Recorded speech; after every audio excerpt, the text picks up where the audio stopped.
वर्ष तक चंद्रभागा तप करती है, और चंद्रभागा के तट पर हजारों वर्ष तक देवऋषि नारद तप करते हैं, हजारों वर्ष तक। केवल एक थोड़ा सा अहंकार झलक गया था देवऋषि नारद के जीवन में, थोड़ा सा अहंकार। उन्होंने कामदेव पर विजय प्राप्त कर ली थी और शंकर जी से जाकर कह दिया था मैंने कामदेव को जीता है।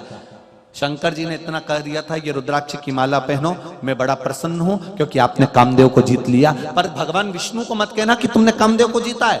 पर देवऋषि नारद के भीतर इतना अहंकार, इतना अहंकार, इतना अभिमान जाग गया था कि उन्होंने भगवान विष्णु के सामने जाकर कह दिया जिसको महादेव नहीं जीत पाए उसको मैंने जीता है। धन तुम्हारा है, वैभव तुम्हारा है, सत्ता तुम्हारी है, दौलत तुम्हारी है, सब कुछ तुम्हारा है, पर जीवान भी तुम्हारी है, जिब्या भी तुम्हारी है। बहुत सोच समझ कर बोलना पड़ेगा, बहुत सोच समझ कर।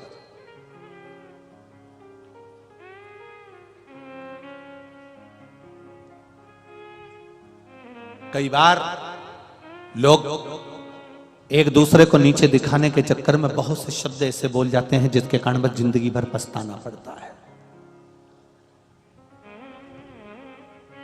देवऋषि नारद ने एक शब्द कह दिया था जिसको महादेव नहीं जीत पाए उस कामदेव को मैंने जीता है। तो महादेव से कोई पूछे तो सही कि महादेव ने कामदेव को क्यों नहीं जीता? क्योंकि उनकी धर्म पत्नी है सती और कामदेव की धर्म पत्नी है रति, दोनों सगी बहन है। बहन का पति घर पर आएगा, आप अपने यहाँ की कथा बोलो तो सही। तुम्हारी सगी बहन का पति तुम्हारे यहाँ आया और तुम्हारा पति उसका आदर नहीं करे तो तुम्हें कैसा लगेगा? बोलो री जीजियों पर बनी वाली, बोलो री, बोलो जरा। जितनी बैठी हो ना महाराष्ट्र की सब बोलो, अच्छा लगेगा? नहीं लगेगा ना? तुम कहोगी ना कि मेरे बहन का पति आया और तुम दुकान छोड़कर नहीं आए, तुम ऑफिस छोड़कर नहीं आए, तुम काम पे से वापिस नहीं आए।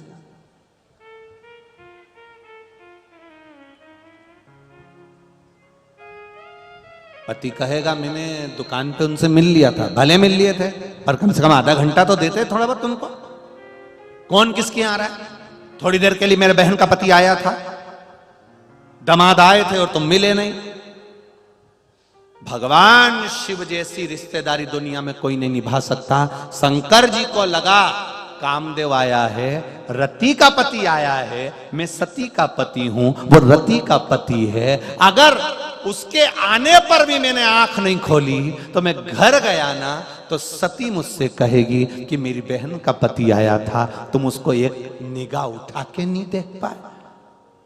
तो भगवान शंकर ने सोचा कामदेव आया है तो मैं निगाह उठा कर देख लूं, एक बार मैं उसको देखूं तो सही। भगवान ने देखा। अब नारद जी को कौन समझाए कि रिश्तेदारी निभाना शिव जी से सीखना चाहिए। उनके बराबर दुनिया में कोई रिश्तेदारी नहीं निभा सकता जो मेरे देवादिदेव महादेव निभाते, जो मेरे शिव निभाते, जो मेरे शंकर निभाते। अहंकार जाग गया, अभिमान जाग गया। अंत में स्वयं का बंदर का मुख बन गया, क्रोध आ गया, भगवान को श्राप दे दिया। अब पछता रहे हैं कि मैंने अहंकार के शब्द कैसे बोल दिए, मैंने अभिमान के शब्द कैसे कह दिए, मेरी मुक्ति कैसे होगी, मेरा मोक्ष कैसे होगा, मैं इस अभिमान से बाहर कैसे निकलूंगा। तब स्वयं भगवान विष्णु ने कहा, शंकर भगवान को तुमने अपशब्द कहा है, शिव को तुमने आड़ा टेढ़ा कहा है, और शंकर भगवान को अगर अपशब्द कहा तो साथ में तुमने नारायण को भी अपशब्द कहा है। ऐसी भूमि, ऐसी जगह जहां पर नारायण और शिव दोनों साथ रहते हो, ऐसी जगह पर जाकर तुम्हें तप करना चाहिए। तो ऐसी जगह कहां है जहां नारायण और शिव दोनों एक जगह पर मिल जाएं? तो कहा वो भूमि केवल पंढरपुर है, पंढरीनाथ का स्थान है, जहां नारायण के मस्तक पर शिवलिंग है, भगवान विष्णु के मस्तक पर, हरि विठ्ठल के मस्तक पर शिवलिंग विराजा हुआ है। ऐसी पावन धरा पर जाकर तुम तप करो। तो देवऋषि नारद ने कहा मैं वहां तप करूं तो मेरी तप की साक्षी कौन देगा? कौन मेरे तप की साक्षी देगा?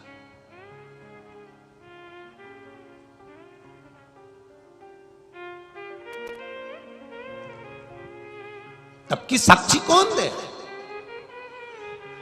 बहुत जोरदार कपड़े पहनो तुम, बहुत अच्छी साड़ी पहनो तुम, और कोई तुमसे एक बार भी नहीं बोले कि तेरी साड़ी अच्छी लग रही है, तो कितना बुरा लगे। कि एक बार किसी ने नहीं किया, मैं इतनी साड़ी लाई, अच्छी लाई, जोरदार लाई, ये मैं रोज पटली डाली, पटली डाल के पिन लगाई, पिन लगा के मैंने सिर पे भी ली, उसके बाद भी किसी ने नहीं किया कि इतनी जोरदार साड़ी पहनी, तो साक्षी नहीं दी किसी ने कि इसमें साक्षी तत्व।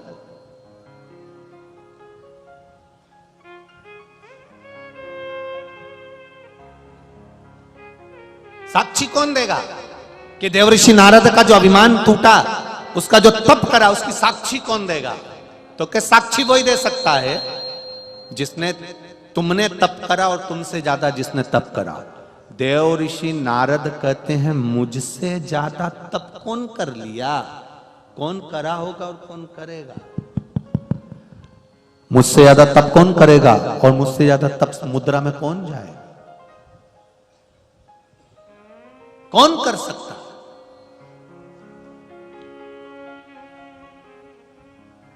तब भगवान विष्णु ने कहा, तुमसे ज्यादा तप करने के लिए, तुमसे ज्यादा तप करने वाली एक है। कौन? कहा जो भगवान नारायण के चरणों में रहना चाहती थी, शिव की प्रिया थी, भगवान शंकर की भक्ति में डूबी रहती थी, दिन रात तप साधना करती थी, एक पल भी उसका खाली नहीं जाता था। वो चंद्रभागा है, उसके सिवाय हो कोई नहीं। वो चंद्रभागा।